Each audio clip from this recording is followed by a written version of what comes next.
Hi there friends, and here we are today again with another making your own formulas video. So today I'm going to be doing one on immune support. And before we get into that, remember that anything on this video or on this page has not been approved by the FDA and is not intended to diagnose, treat, cure, or prevent any disease. Okay? So today we're going to be doing a formula on immune support, like I said. And I'm going to go over a few of the herbs here that are in the formula and some of the major benefits. Elderberry is an antioxidant, antiviral, and anti-inflammatory. Echinacea, antimicrobial, antiviral. Astragalus, or you can use ashwagandha. I'll be using ashwagandha today because it's what I have here at the house. Adaptogen, antibacterial, antiviral. Ginger is an antiviral and a diaphoretic, which is typically used, diaphoretic herbs are typically used in cases of such as fever. Red raspberry leaf is an antiviral, antibacterial, cleanses the mucous membranes and can thin the mucus. Peppermint is an antiviral and an antibacterial, may soothe muscle aches and help alleviate coughs. So that just gives you a little brief rundown on it. And in my family, no one is on prescription medications, so I don't have to major worry about any interactions. If you are on prescription medications or are unsure, please do your research and even check with your doctor. Okay? So here we have all that. And this recipe is written in what herbalists call parts. If you are familiar at all with that, if you're familiar with herbs, you'll have probably seen it and written in parts. So today it is 1 part elderberry, 1 part echinacea, 1 part astragalus, a half part ginger, a half a part red raspberry, and 1/4 part peppermint. So what I'm going to be doing, and I'll post the recipe on with the video post so you don't have to take notes or get confused with me. Okay? So what I've done today is I have measured out my herbs here, and my part was 1 ounce by weight. 1 part just simply means a ratio of herbs. So you can do a part as a ½ ounce, or you can do a part as an ounce. So I did 1 part is 1 ounce. So for my elderberry, I did 1 ounce. For my ginger, it is only a half a part. So I did a ½ ounce by weight. And you can use digital scales, but this is what I got.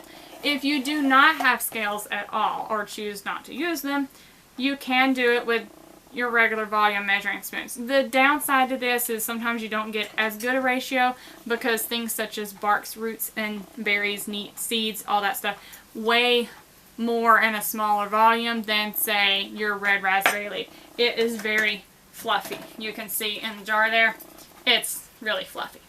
So 1 ounce is a lot more volume than 1 ounce of elderberries. So just a little tidbit. But by all means, use the tablespoon if you don't have anything else. Or you can use a ½ a cup as a part, whatever. So if you were using the tablespoon 1 part, it would be 1 part elderberry, so it would be a tablespoon of elderberry, a ½ a part ginger, so it would be a ½ a tablespoon of ginger. So I have all of my herbs measured out here in the bowl. And now I also have my pint jar. I have to find my things.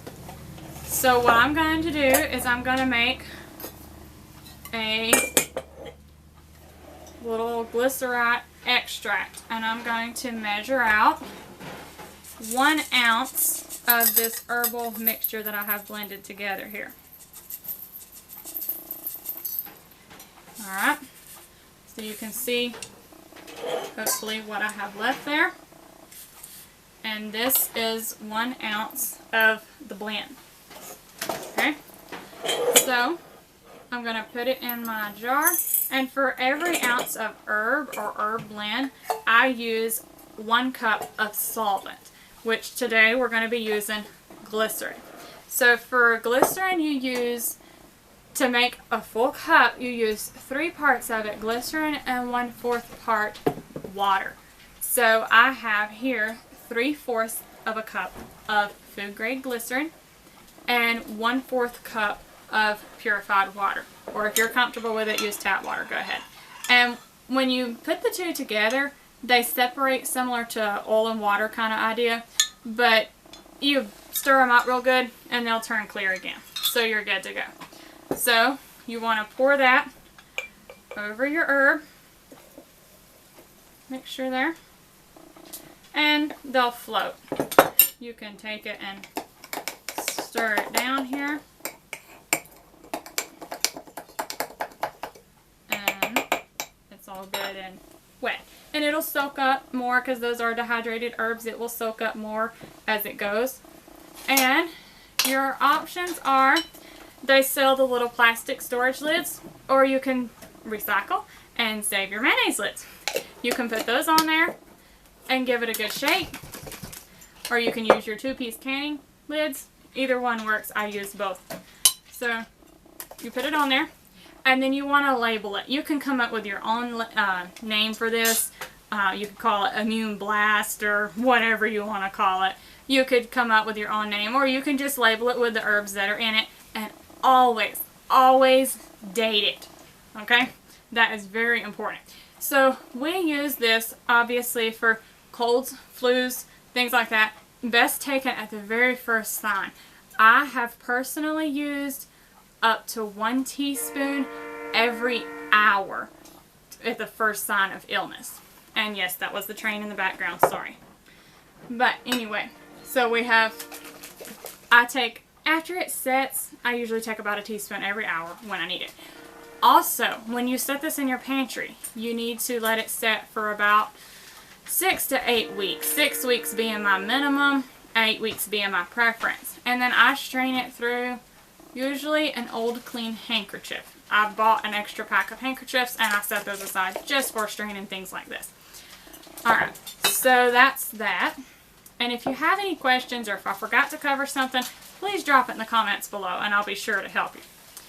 So, if you were with us in our previous video, you'll remember making our ginger glycerine.